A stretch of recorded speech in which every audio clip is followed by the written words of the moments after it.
বুধবার দুপুরে সুভাষপল্লীর মিলন মন্দির রোডের এক বহুতলের দোতলা একটি ফ্ল্যাটে আচমকাই তীব্র ধোঁয়া লক্ষ্য করেন প্রতিবেশীরা। পাশাপাশি প্রতিবেশীরা পোড়া গন্ধ পেয়ে দমকলে খবর দেন। ঘটনাস্থলে দমকলের দুটো ইঞ্জিন পৌঁছে দীর্ঘক্ষণের চেষ্টায় আগুন নিয়ন্ত্রণে আনে।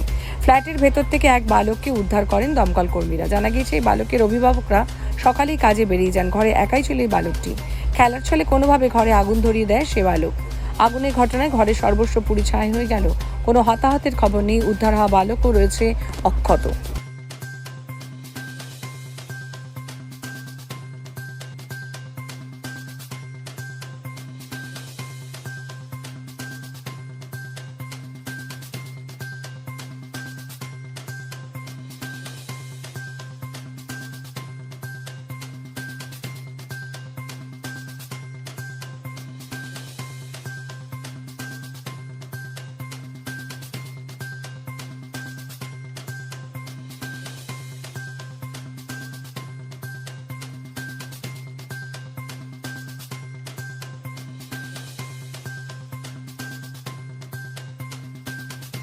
আমি তো লক্ষ্য রেখে গেছি, তাও যে কোথা থেকে একটা দেশটাই পেয়ে গেছে সেটা দিয়ে এখনও আগুন ধরিয়েছে।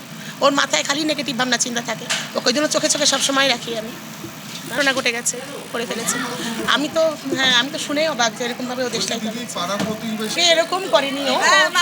হ্যাঁ, সেটা তো একদিন আমার মাই ছিল বাড়িতে, তখনও একদিন আগুন জ্বালিয়েছিল। তো সেখানে আমার মা ছিল, আমি আসার পর দেখলাম ধোঁয়া, আমি গ্যাসটা নিভিয়ে দিয়েছিলাম। তো সতর্কই, তোর সঙ্গে সতর্কভাবেই তো রাখা হয় ওকে। এখন আজকে ও করে ফেললো এরকম ঘটনা, এরপরে আর কোনোদিনও ওকে একা রাখা যাওয়া যাবে না।